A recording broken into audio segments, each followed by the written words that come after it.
مفتی صاحب یوٹیوب پر خواب کی تعبیر دیکھ سکتے ہیں یا نہیں؟ بہت سے مولانا یوٹیوب پر خواب کی تعبیر بتاتے ہیں، یہ تعبیریں دیکھنا کیسا ہے؟ ہمیں آپ کی طرف سے ہمارے پہلے سوال کا جواب ملا مفتی صاحب، بہت خوشی ہوئی، دل سے دعا ہے کہ اللہ تعالیٰ آپ پر سلامتی اور رحمت نازل فرمائے۔ آپ لوگ میری دشمنیوں میں اضافہ کر رہے ہیں، عاملوں کے خلاف بلوا کے میں بہت بولتا ہوں عاملوں کے خلاف، اور انشاءاللہ مرتے دم تک بولتا رہوں گا۔ اکیلا ہی بول رہا ہوں، کوئی اور بھی بولے تو میں چپ ہو جاؤں نا۔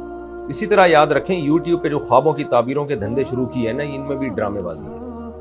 خواب کی تعبیر اتنی ہلکی بات نہیں کہ پورے چینل کھول کے خواب آ رہے ہیں اور تعبیریں پارسل کرنا شروع کر دی، اتنا ہلکی بات نہیں ہے۔ اس کا تعلق ہے ذہنی فراست سے۔ بعض لوگوں کو اللہ نے غیر معمولی فراست دی ہوتی ہے، لیکن ایسی فراست کسی کے پاس نہیں ہوتی کہ ہر وقت جو بھی فون کر رہا ہے خواب کی تعبیر آپ اس کو بتائے جا رہے ہیں، یہ نہیں ہوتا۔ اس میں بہت سوچنا پڑتا ہے، بہت کچھ اللہ کی طرف سے بھی بعض دفعہ مدد ہوتی ہے انسان کی۔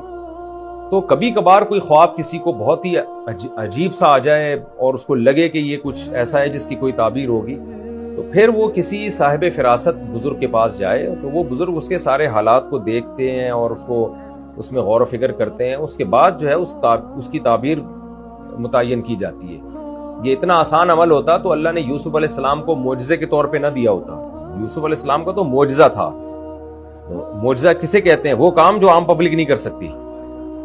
تو جو خواب کی تعبیر بتاتے تھے وہ درست نکلتا تھا۔ تو ایسے تھوڑی کہ جو بھی اٹھے یوٹیوب پہ پورا چینل بنا لے۔ اور اکثر میں نے دیکھا جن لوگوں نے چینل بنائے وہ دیکھیں، دو کام جو ہے نا، خوابوں کی تعبیروں کا دھندا اور روحانی ٹوپی ڈرامہ، یہ دو کام وہی لوگ کریں گے جو نہ ان کے پاس کوئی ہنر ہے، نہ ان کے پاس دین یا دنیا کی ایجوکیشن ہے۔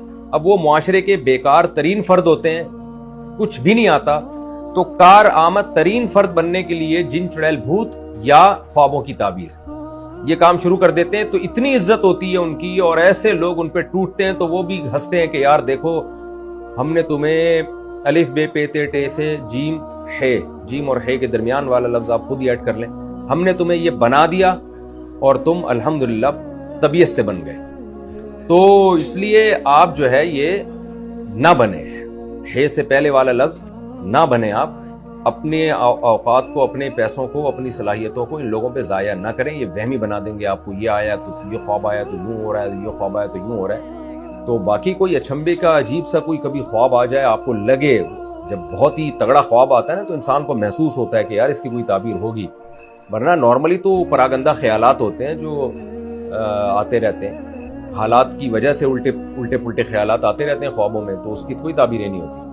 تو کبھی آ جائے تو کوئی جس کو اپنے علاقے میں دیکھے نا، کوئی ذہین ہے، کوئی عالم ہے جن کو اللہ نے غیر معمولی فراست دی ہے، ان سے جا کے اپنے خواب کو پیش کریں ان کے سامنے، اور وہ پھر جو تعبیر بتائیں، تو پھر خواب جو ہے نا، جو تعبیر اس کی بتائی جاتی ہے پھر ہوتا بھی ویسے ہی ہے۔ اگر کوئی صحیح صاحب فراست تعبیر بتائے تو بس اتنا کافی ہے۔